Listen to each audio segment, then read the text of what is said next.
Ya mungkin yang terbesar yang saya pegang terakhir 2018 itu Opening Asian Games.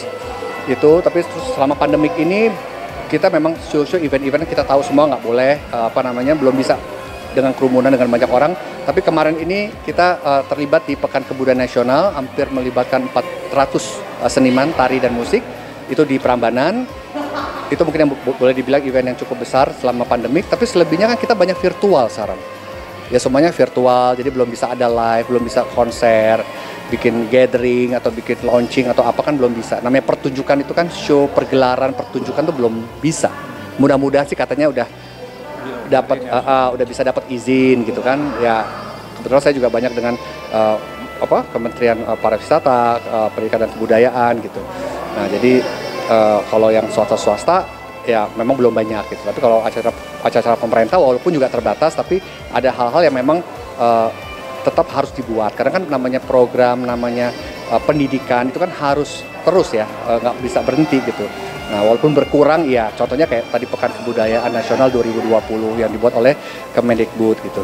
Nah alhamdulillah gitu. Tapi ya sekarang kan dengan protokol kesehatan tetap gitu kan kita harus perhatikan itu gitu. Cuman ya itu kan juga sebenarnya menghambat untuk membuat satu pertunjukan di mana namanya ruangan itu kan ada penonton. Nah itu yang nggak boleh gitu. Jadi ya kalau yang virtual sih beberapa, kemarin ada 4-5 event gitu, tapi virtual semua kayak kemarin di Galeri Nasional itu Bangga Buatan Indonesia, itu aku juga bikin tapi virtual. Terus ada beberapa event juga virtual. Pergelaran ada tari gitu, ada musik gitu ya. Kayak di Prambanan juga gitu, ada 50 musician tradisi sama orkestra, kita kolaborasi, terus melibatkan 350 penari.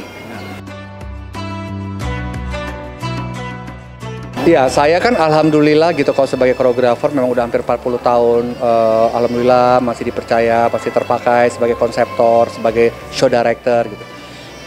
Ya memang passion saya di situ, darah saya di situ gitu. Alhamdulillah gitu ya. Ini kan masalah kreativitas ya, sepanjang kamu masih punya kreativitas, kamu punya konsep-konsep yang bagus, yang baru, inovatif gitu ya. Mudah-mudahan masih bisa terus berjalan, bisa tetap istilahnya kita berproduksi lah gitu. Nah, itu ya tetap kita sekarang yang saya jalani artinya menyiapkan konsep ya kan, tapi kan menunggu event ini artinya kan izin.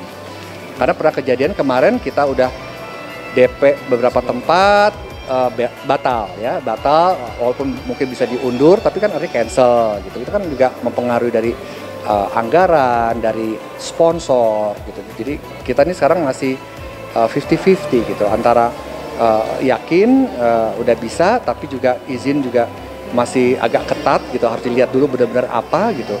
Nah ini kan kita ada rencana PON ya tahun ini di Jayapura. Nah namanya PON ini kan kalau kita misalnya nanti saya terlibat di acara itu kan itu ada penonton, nggak mungkin nggak ada penonton ya. Namanya di stadion masa sepi, kita mau bikin upacara pembukaan gitu kan nggak mungkin cuma pertunjukan tari atau hiburan atau atlet aja kan, pasti harus ada penonton juga. Nah itu juga dalam hal bertandingnya gimana? Ya kan katanya nggak boleh berdekatan. Kalau yang dia bela diri atau yang harus bersentuhan kan kayak basket bersentuhan bola itu bersentuhan. Nah, itu bagaimana? Nah, jadi kan apakah juga kalau misalnya pertandingannya bisa tapi apakah pertandingan itu tidak boleh ada penonton gitu. Ya contohnya kayak tadi misalnya kalau ada openingnya kosong nggak ada penonton gitu. Apakah harus tetap dengan virtual kayak gitu. Tapi katanya ya mudah-mudahan nanti kalau nanti PON ini bisa diselenggarakan, insya Allah udah bisa artinya melibatkan penonton gitu. Karena patokannya itu dari anak sekolah. Kalau anak udah boleh masuk sekolah, pelajar-pelajar udah mulai bisa masuk sekolah, yang kuliah juga udah diperbolehkan, itu artinya event-event udah lebih longgar gitu. Waduh, banyak banget kalau boleh dibilang aku tuh dari era siapa ya? Dari zaman Presiden Soeharto kali ya, itu udah terlibat di acara konferensi, KTT, dan sebagai acara kenegaraan, istana, misi-misi kebudayaan sampai sekarang, alhamdulillah gitu. Ya semua learning by doing aja. Jadi memang saya otodidak, dulu bergabung dengan Suara Mardika, kita belajar musik di situ, belajar nari di situ, belajar berorganisasi di situ, belajar berteater, apa semua ya sampai saya bisa acting apa itu juga karena ya saya mengikuti juga gitu kegiatan-kegiatan seperti itu. Zaman dulu ada namanya folk song gitu. Kita jadi harus mau nggak mau bisa main musik, kita harus bisa nyanyi, kita harus bisa acting, kita harus bisa gerak juga, harus bisa koreo gitu. Nah dari situ berkembang, terus udah gitu dipercaya, ya. Dan dari situ dipercaya sebagai koreografer karena yang namanya profesional itu kalau kamu sudah dibayar. Ya dong, kalau kamu udah dibayar, kamu harus profesional dong. Nggak bisa kamu, oh sorry ya, aku coba-coba, saya amatiran, tapi kamu udah terima duit. Kan nggak bisa. Jadi dari situlah karena saya istilahnya udah terima uang, dipercaya untuk pegang sebuah show, ya saya harus fokus kan. Nah dari situ terus, ya karena keseriusan, karena passionnya ada di situ juga, kita fokus ya alhamdulillah. Gitu. Tapi saya terima, kenapa enggak gitu kan ya.